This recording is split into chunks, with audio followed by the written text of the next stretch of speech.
नमस्कार, आप देख रहे हैं समाचार A-to-Z। अवैध संबंधों के शक में पति ने की पत्नी की हत्या। मैलानी थाना क्षेत्र के अंतर्गत आने वाले देवीपुर निवासी अहिबरन पुत्र हीरालाल ने बीती देर रात कमरे में बंद करके अपनी पत्नी मंजू देवी उम्र 38 वर्ष की बल्लम व कुल्हाड़ी से गर्दन पर वार करके निर्मम हत्या कर दी। उसके परिजनों ने तत्काल पुलिस को सूचना दी। सूचना पाकर थाना प्रभारी निरीक्षक चंद्रभान यादव हमरा पुलिस कर्मियों के साथ मौके पर पहुंचे तथा 112 डायल PRV के पुलिस कर्मी तथा गोला पुलिस क्षेत्र अधिकारी रविंद्र कुमार भी घटना स्थल पर पहुंचे और घटना की जांच पड़ताल शुरू कर दी। सबका पंचनामा भरकर पोस्टमार्टम के लिए भेज दिया तथा आरोपी अहिबरन को पुलिस ने हिरासत में लेकर मृतका के पुत्र मुकेश द्वारा दी गई तहरीर के मुताबिक अभियोग पंजीकृत करके आरोपी को जेल भेज दिया व अग्रिम कार्रवाई शुरू कर दी। मृतका के 3 पुत्र मुकेश उम्र लगभग 18 वर्ष, विकास उम्र लगभग 13 वर्ष, विपिन उम्र लगभग 10 वर्ष, शिल्पी उम्र 8 वर्ष बताई जा रही है। मृतका के परिजनों ने बताया है कि अहिबरन शराब का आदी था तथा 12 मार्च 2021 को उसने अपने घर के पास ही पेड़ पर लटककर आत्महत्या करने का प्रयास किया था, जिसकी लिखित तहरीर परिजनों ने थाने में भी दी थी। हत्यारोपी अहिबरन ने बताया है कि मेरी पत्नी के अन्य लोगों से नाजायज संबंध थे, वह मेरी हत्या करवाना चाहती थी, इसीलिए उसने पत्नी की हत्या कर दी। घटना की सूचना पाकर सपा नेता नरेश यादव ने उनके घर पहुंचकर परिजनों को ढांढस बंधाया। समाचार A-to-Z के लिए लखीमपुर खीरी से तौहीद खान की रिपोर्ट। चिल्लाने तभी जगह अपनी चाची थी भाग के बड़ा खोलते हैं तभी हम रोने लगे। मैंने उठ के तभी मेरे चाचा यहाँ पर लाए तभी सूजा दिखाने लगे तभी मेरे चाचा चले गए। नहीं तो चाचा ने क्या मम्मी को मार दिया था क्या? कहाँ से मारा था बेटा? सूजा से। नहीं, पिता ने तुम्हारे कहाँ से मारा? पापा ने कहाँ से मारा था? सूजा से और टुकला से। अच्छा, तुमने देखा था जो मार रहे थे उस समय मम्मी को? नहीं, मम्मी का हम जगह तो मम्मी मेरी मरी पड़ी थी। क्या नाम है बेटा तुम्हारा? कोई बात नहीं बेटा, रो मत रो। पापा का नाम? अहिबरन। क्या घटना घटी रात में? लोग सो रहे थे, रोटी रोटी खा के सो गए और मेरी बहन थी छोटी, मम्मी और पापा सो रहे थे और उन्होंने रात में उनको मार दिया। तो मेरी बहन आई वक्त के चाचा को बुलाया, चाचा ने मम्मी को मार दिया। कहाँ से मार दिया? कुल्हाड़ी से।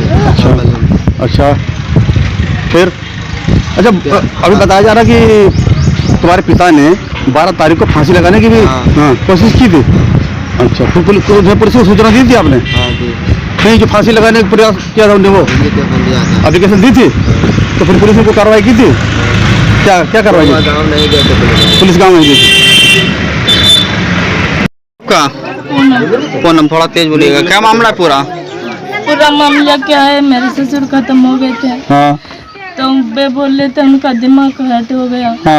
तो वो सबको गाली देने लगे। तो वो यहाँ वहाँ जाते थे, दारू पी लेते थे तो थोड़ा बहुत दिमाग सही हो जाता। कौन दारू पी लेता था? मेरे जेठ।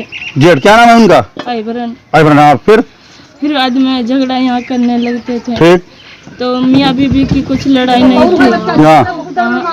कल क्या घटना घटी थी? कल रात में? रात में क्या घटना घटी थी, हम लोग तो यहाँ सो रहे थे, रात में जगते हैं कभी आँखें लग जाती है। तो हमने कहीं सो लें थोड़ा।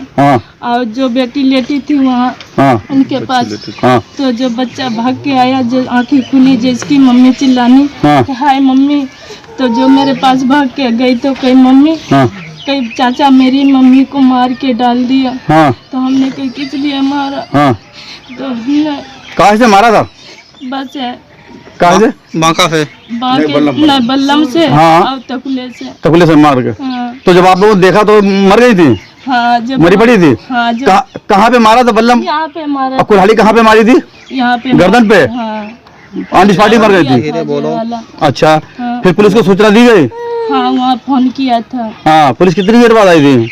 आई थोड़ी देर बाद। मतलब आधा घंटा लेट पहुँची पुलिस। अच्छा, घटना हुई फिर पुलिस आ गई। कितने बच्चे हैं इनके? 4 बच्चे हैं। लड़के कितने हैं? 3 लड़के 1 लड़की। अच्छा।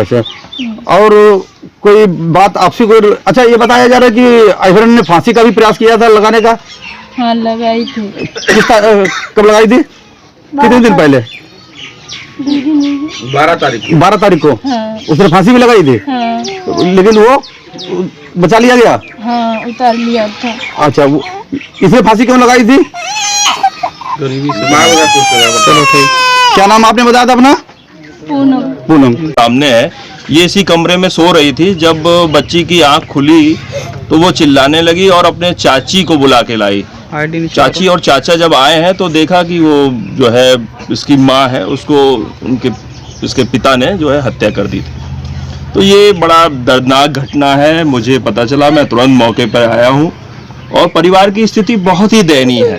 पूरा परिवार मुझे लग रहा है गरीबी से जूझ रहा है और ये गरीबी के कारण ही इस तरह की घटनाएं हो जाती है। जब पैसे की तंगी होती है, पति पत्नी में झगड़ा होता है, जब खाने पीने की व्यवस्था नहीं होती है और सरकार इन पर ध्यान नहीं दे रही है। यहाँ घर घर कच्ची शराब निकाली जा रही है।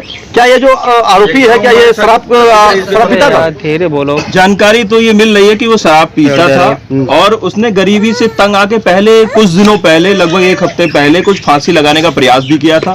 सरकार को देखना चाहिए कि इस सरकार को ये देखना चाहिए कि इसके घर में राशन है या नहीं है। ऐसे अगर भुखमरी फैलेगी तो लोग आए दिन हत्या करने का प्रयास करते हैं। एक बात सुनने आती है क्योंकि जो देवीपुर गांव है, जिस कच्चे शराब से आए दिन बन रही है। देखिए, ये तो है कि मकीन मैलानी पुलिस ने कई बार भी प्रयास किया, मकीन मैलानी पुलिस के भी हाथ खाली नजर आ रहे हैं। देखिए, पुलिस प्रयास करती है, लेकिन प्रयास अगर कायदे से किया जाए, इससे पहले भी प्रयास किए गए हैं। राजा मंडी में आप लोगों ने देखा होगा कि दारू एकदम बंद हो गई थी, एकदम बंद हो गई थी। लेकिन अगर प्रयास पुलिस कायदे से कर दे ना तो अपराध नहीं हो सकता। इसमें कहीं ना कहीं जो है कुछ ढिलाई होती है, इसीलिए इस तरह आपको पुलिस की कार्यशैली क्या नजर आ रही है? पुलिस की पुलिस है अपना करना चाह रही है काम को, लेकिन अब जैसे अब त्योहार आ रहा है, होली का त्योहार आ रहा है, अगर रोक न लगाई गई तो मुझे लगता है लोग शराब पी के मरेंगे और मरते हैं। हर जिलों में घटनाएं हो रही है, जहरीली शराब बना दी जाती है। क्या पुलिस की साठगांठ है कच्ची दारू बिकाने में? अब साठगांठ तो नहीं, लेकिन ढीली साजी तो हो सकती है। जब हमें कोई चीज रोकनी होती है तो हम उस पर ज्यादा नजर रखते हैं, और जब ज्यादा नजर रखते हैं तो बंद भी कर लेते हैं, और ढीला छोड़ देते हैं तो बढ़ने लगता है। ये तो रहता ही है।